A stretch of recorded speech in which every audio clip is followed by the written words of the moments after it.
ஏன் தெரியுமா? வெள்ளை சர்க்கரை என்பது விஷம். பாருங்க, வெள்ளை சர்க்கரை வாங்கவே கூடாது.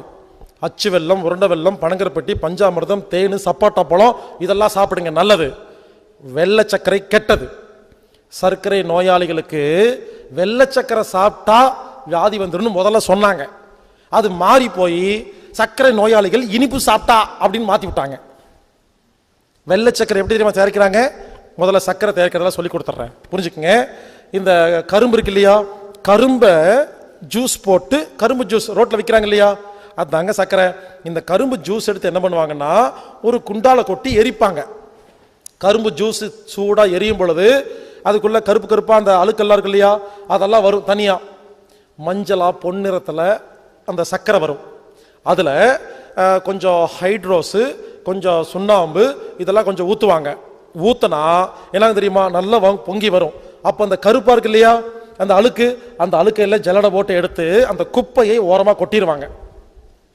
இந்த தகன்னு பொன்னிறமா எரியுது இல்லையா கரும்பு பாகு, அதை எடுத்து அதை கொண்டு போய் அச்சுல ஊத்தனா அச்சு வெல்லம், அதை கீழே ஊத்தி வெள்ளை கலர் துணியை, பருத்தி துணியை கையில மாட்டிட்டு பச்சை தண்ணியில கையை நினைச்சு அதை எடுத்து உருண்டை உருண்டையா மாத்தினா உருண்டை வெல்லம். உருண்டை வெல்லம் எடுத்துட்டு இருக்கும் பொழுது டைம் ஆயிரும், லஞ்ச் டைம் வந்துடும். இவங்க போயிட்டு வரக்குள்ள காஞ்சு போயிடும். காஞ்சு போனதெல்லாம் தட்டினாங்கன்னா அதுக்கு பேர் நாட்டு சர்க்கரை. இதே பனம் மரத்தில் வர அந்த பால் எடுத்து அதுல தேங்காய் எண்ணெய் ஊத்தினா பனம் கருப்பட்டி. புரிஞ்சுக்குங்க, இப்படிதான் சுகர் தயாரிக்கிறாங்க. ஸோ பனங்கருப்பட்டி தான் இருக்கிறதுலையே ரொம்ப ரொம்ப ரொம்ப நல்லது. அடுத்தது அச்சு வெல்லம், உருண்டை வெல்லம், நாட்டு சர்க்கரை. இந்த நாட்டு சர்க்கரை ஏன் தெரியுமா கருப்பு அசிங்கமா இருக்குது? அந்த நாட்டு சர்க்கரை தயாரிக்கிற இடத்துல நாட்டு சர்க்கரை ஒரிஜினல் தருவாங்க.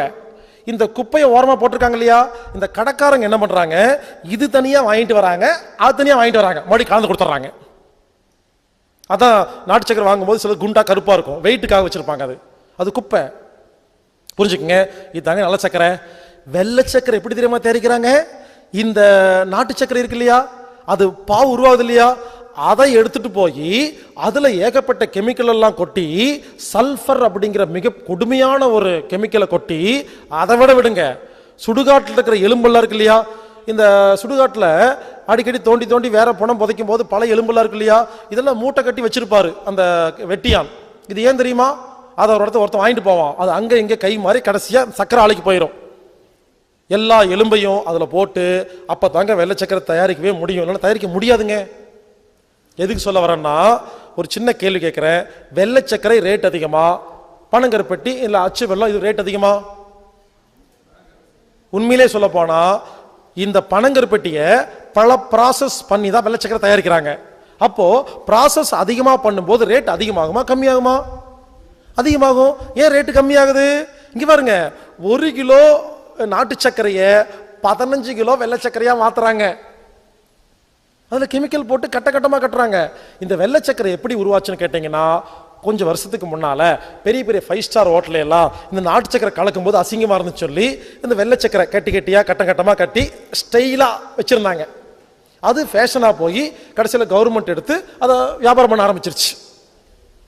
புரிஞ்சுக்குங்க, வெள்ளை சக்கரை வாங்காதீங்க, வீட்டில் வெள்ளை சக்கரையே வச்சுக்காதீங்க. அச்சு வெல்லம், உருண்டை வெல்லம், பனங்கருப்பட்டி, பஞ்சாமிர்தம், தேனு, சப்பாட்டா பழம் இதெல்லாம் நல்லதுங்க. வெள்ளை சக்கரை கெட்டது. எதுக்கு சொல்ல வந்தோன்னா பாருங்க.